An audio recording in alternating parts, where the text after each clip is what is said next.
नमस्कार, मैं हूं रोहितास और आप देखना शुरू कर चुके हैं जलकोबा गढ़वेल फेसबुक पेज और यूट्यूब चैनल।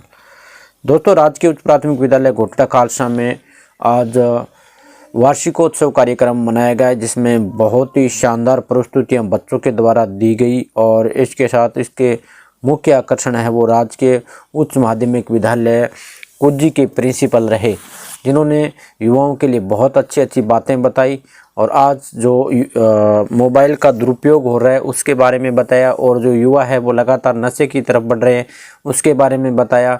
और बच्चों ने इस कार्यक्रम में बढ़ चढ़ करके भाग लिया और ग्रामीणों ने बहुत ही संख्या में इस कार्यक्रम में देखने को मिले। बच्चों ने शानदार शानदार प्रस्तुतियां दी, सांस्कृतिक कार्यक्रम भी किए गए और इसमें एक मुख्य आकर्षण रहे प्रिंसिपल सर ने बहुत ही शानदार अपना लगभग आधे घंटे का संबोधन दिया। सुनिए इस वीडियो के माध्यम से प्रिंसिपल सर ने क्या कहा युवाओं के लिए और बढ़ रहा नशा किस प्रकार समाज पे दुष्प्रभाव डाल रहा है और ज़्यादा जो मोबाइल का दुरुपयोग होता है उसके बारे में उसने प्रकाश डालते हुए बहुत ही शानदार बात। सबसे पहले धन्यवाद देना चाहूँगा कि आपने इस वार्षिक उत्सव के लिए मुझे आमंत्रित किया, इसके लिए धन्यवाद। देखिए, सरकारी योजना के अंतर्गत पिछले 4-5 सालों से वार्षिक उत्सव का कार्यक्रम हर साल हर विद्यालय में मनाया जाता है।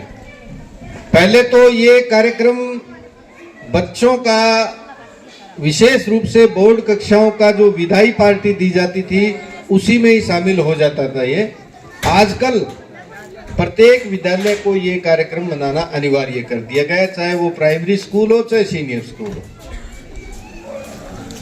तो इस कार्यक्रम के बहाने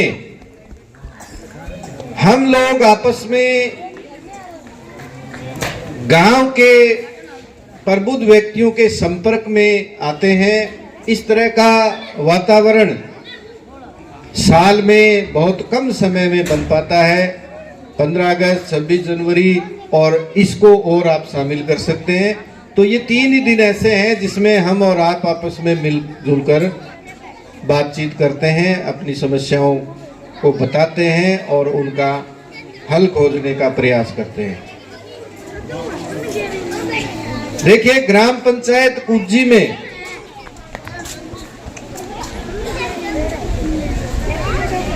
विशेष रूप से शिक्षा के क्षेत्र में राजकीय विद्यालयों का नामांकन जो है वो काफी कम है। इसके लिए मैं आप लोगों को, अभिभावकों को ये कहना चाहूंगा कि राजकीय विद्यालयों पर विश्वास करें, क्योंकि विश्वास जो है वो हमें जीवन में हर एक पर करना पड़ता है। अपने किसान वर्ग में आते हैं तो हमें खेती पर भी विश्वास पर ही है सारा मामला। बिजाई करनी पड़ती है, खर्चे सारे लगाने पड़ते हैं, फिर विश्वास पर जीते हैं। बारिश हो गई तो हो गया, नहीं तो गई बात। तो वही बात यहां पर है। राजकीय विद्यालयों में सर्वश्रेष्ठ चुनकर अध्यापक आते हैं। आप उनसे झगड़ने की बजाय उनसे काम लेना सीखें। लड़ाई झगड़े जो हैं वो हर परिवार में होते हैं, तो ये भी एक परिवार है। जहां मानव होगा वहां लड़ाई झगड़े भी होंगे। बात यहां आती है कि हम उन लड़ाई झगड़ों को टैकल कैसे करें। अगर हम उसमें और ज्यादा इस तरह की बातें करते हैं कि वो और ज्यादा उखड़ जाए मामला, तब तो बात गलत है। लेकिन जब साधारण सी बातें होती हैं उनको हम मिल बैठकर हल कर सकते हैं। तो यहां पर विशेष रूप से घोटड़ा खालसा में घोटड़ा खालसा में बहुत तरह की समस्याएं आती हैं और वो लगभग सारी समस्याएं मेरे तक पहुंचती है, सरपंच साहिबा तक पहुंचती है और उनका जवाब फिर हमें देना पड़ता है।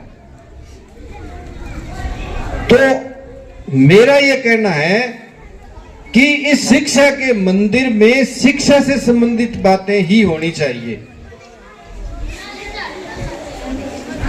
अगर कोई भी व्यक्ति यहां पर अपने बच्चे से संबंधित शिकायत लेकर आता है तो उनकी शिकायत सुनने का दायित्व हमारा है। मैं समस्त स्टाफ से यह कहना चाहूंगा कि शिकायतें सुने, जो भी कहता है हमारा कर्तव्य है सुनना, हम राजकीय कर्मचारी हैं। अगला कुछ भी कह सकता है, कोई खास बात नहीं, आप उसकी सुनिए और फिर कोशिश ये कीजिए कि हम उनको संतुष्ट करें। और एक अभिभावक में आप मान के चलो, एक अभिभावक संतुष्ट तभी होगा जब उसका बच्चा पढ़ाई में आगे बढ़ेगा। बच्चा अगर पढ़ाई में बढ़िया है और आगे प्रोग्रेस कर रहा है तो अभिभावक कितना ही गलत बोलने वाला हो या झगड़ालू हो, अंततः उसको आपके सामने अच्छी तरीके से पेश आना ही होगा, क्योंकि उसके समझ में आएगी वो बात। इसलिए मेरा यहां आज ये कहना बहुत जरूरी है कि सारे स्टाफ, एक विद्यालय पूर्ण कब बनता है, 3 चीजें होती हैं। स्टाफ, अभिभावक और बच्चे। सर्वोपरि बच्चा है, उस बच्चे के पीछे ही आप और हम जुड़े हुए हैं। तो बच्चे के भविष्य को उज्जवल बनाने की सोच अगर अध्यापक और अभिभावक दोनों में होगी तभी बच्चा आगे पढ़ पाएगा। अभिभावक पढ़ाना चाहता है और स्टाफ पढ़ाने में आनाकानी करता है तो बच्चे के नुकसान होगा।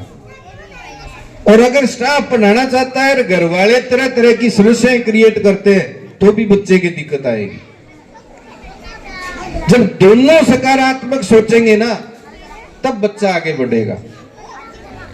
तो मेरा आप लोगों से निवेदन यह है कि अपने बच्चे का ध्यान रखिए, दूसरे के बच्चे को छोड़िए, आप वो दूसरों की जिम्मेवारी है। आप सिर्फ अपने बच्चे का ध्यान रखो, उसको अच्छे संस्कार दो, समय पर उठना सिखाओ, समय पर सोना सिखाओ और समय पर अपने संबंधित जो बच्चे से संबंधित काम है वो करने सिखाओ,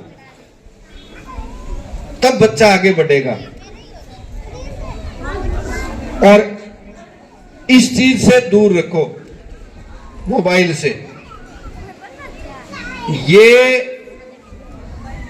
मान के चलो आप कि ये एक ऐसा लड्डू है जो खाए बिना भी नहीं रह जाता, और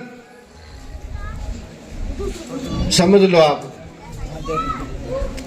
ये अगर आपकी सोच पर बात है कि आप अगर इसको अच्छे तरीके से यूज करते हो तो इससे अच्छी कोई चीज नहीं है दुनिया में। लेकिन अगर आप इसको नकारात्मक रूप से काम में लोगे तो सबसे खतरनाक चीज भी यही है। आज के दिन दुनिया में जितने भी क्राइम हो रहे हैं सब में एक पार्ट मोबाइल का जरूर है, सब में एक हिस्सेदारी मोबाइल की है, ध्यान रखो आप। आपका बच्चा मोबाइल काम में ले रहा है, क्यों आपको पता नहीं है क्या? क्यों काम में ले रहा है? आप ये समझते हो कि गुरुजी छुटा देगा मोबाइल। गुरुजी क्यों छुटा देगा भाई मोबाइल? अभी हालांकि ये मिडिल स्कूल है, यहां तो छोटे बच्चे हैं।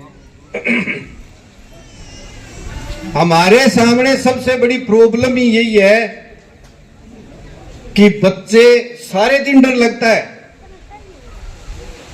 कि मोबाइल को लेकर कोई घटना ना हो जाए। बैग में मोबाइल रखते हैं, आप सोचते हो कि गुरुजी थे टुकड़ी टाल करो नहीं बच्चा मोबाइल, क्यों? जब आपके घर से निकलता है तो आपको पता नहीं क्या मोबाइल लाया है, आपके पैसे नहीं लगे, आपको पता नहीं क्या मोबाइल है। तो ये काम तो आप लोगों को ही रोकना पड़ेगा। अभिभावक को बच्चा किस तरह की ड्रेस पहनता है, स्कूलों में एक प्रॉब्लम ड्रेस की आती है, मोबाइल रखता है, और तीसरी प्रॉब्लम घर पे कितने टाइम रहता है बच्चा। स्कूल से घर आया और घर से बाहर, तो यहां गुरुजी क्या करेंगे भाई? यहां तो आप लोगों को करना है। रात को कितना बजे घर पे आता है बच्चा, कितना बजे सोता है, गुरुजी क्या करेंगे? इसमें आप लोगों को करना है। बिगड़ने की यही जगह है कि स्कूल से घर पे आया और घर पे आके बच्चा क्या कर रहा है, किसके साथ रह रहा है, संगति क्या है उसकी। इस टाइम का अगर आप ध्यान कर लो ना, तो मैं मान के चलो आप कि बच्चे में कोई गड़बड़ नहीं होगी। लेकिन आप अगर ये सोचते हो कि हमने तो स्कूल में एडमिशन करा दिया, अब स्कूल जाना है, टब्बर जाना है, तो ये अच्छी सोच नहीं है। पुनः आपको कह रहा हूं, तीनों कड़ी मिलेगी तभी विकास होगा, बच्चा, अभिभावक और शिक्षक। तीनों अगर सकारात्मक दृष्टि से अच्छी सोच रखेंगे तभी बच्चे का सर्वांगीण विकास होगा। अगर तीनों में से एक भी कड़ी गड़बड़ा गई ना तो चैन टूट जाएगी, फिर रीझते रहो, कोई प्रयास करो, कोई फायदा नहीं होगा। मेरी बातें कड़वी लग रही होंगी, कड़वी लग रही होंगी, और मैं कहता हूं कड़वी लगनी चाहिए, क्योंकि मेरे सामने प्रॉब्लम आती है ना, उसमें आपका गांव भी हिस्सेदार है। जींस की पैंटें पहनकर बच्चे आते हैं, क्यों? आपके घर से निकलते हैं, आपको पता नहीं क्या? आपने पैसे लगा के जींस दिलवाई नहीं क्या? गुरुजनों का क्या दोष है इसमें? मोबाइल लेके जाता है, वही बात पुनः आप लोगों को पता नहीं है क्या? आज 10-10, 15-15 हजार के मोबाइल बच्चे, आपने तो दिलवाए होंगे, पैसे आपके तो लगे होंगे। तो ये चीज आप रोको, हम कैसे रोकेंगे? हमारे तो दिक्कत आती है जब आजकल फेसबुक पे और कहीं पे किस तरह की घटना हो जाती है, तब सारा उलाना गुरुजी का है कि गुरुजी चेक कौन करे। क्यों भाई? आपका भी दायित्व है। चलो गुरुजी का तो प्रॉब्लम हो जाएगी, सजा हो जाएगी या नौकरी छूट जाएगी, लेकिन बच्चे का भविष्य तो आपका भी खराब हो गया ना। तो इन बातों का ध्यान रखें। मेरी बातें कड़वी जरूर है, गौर करें इन बातों को। बच्चे की दिक्कत आती है तो आके गुरुजनों से लड़े न, समस्याएं बताएं। लड़ाई वाली बात होती है वहां लड़े, कोई बात नहीं, लेकिन अगर बच्चे की थोड़ी सी पिटाई कर दी, उस बात पे आग पे लड़ते हो, तो इससे बुरी कोई बात नहीं है। देखो, पिटाई करना हालांकि सरकारी नियम नहीं है, लेकिन वाजिब जगह पर आप लोग जो बड़े बुजुर्ग है ना, वो इस चीज को मानते हैं। बिना पिटाई नहीं है पढ़ाई, मान के चलो आप। मैं खुद, आपके हेडमास्टर जी हैं लालचंद जी, लालचंद जी की खुद की इतनी पिटाई की हुई है, मेरी खुद की, पूछो मत आप। अब लालचंद जी कह दिया, गुरुजी बच्चा सामने कह दिया बात, आज ये सर्विस में है, मार खाएड़ी है जो सर्विस में है ये। मैं खुद इतनी पिटाई करता था कि मुंह निकल जाए तो टावरा में, सच्ची बात है ये। लेकिन सब्जेक्ट पर मारते थे हम, ऐसे नहीं। गलती होती थी, नहीं पढ़ते थे तब मारते थे हम, और कोई बुलाना नहीं आता था। तो आप लोग संयम रखें। अगर बच्चे की पिटाई कर दी, कोई बात नहीं, बच्चे के हित में ही की होगी। अगर आप ये सोच के आएंगे ना, तो कोई दिक्कत नहीं है, बच्चा आगे बढ़ेगा। तो आप लोगों ने मुझे बुलाया, मुझे अभी घोटना पट्टा और जाना है, रामपुरा से मैं अभी आया हूं, तो आप लोगों का धन्यवाद। और मेरी खारी बातें लगे तो आप क्षमा करना। धन्यवाद।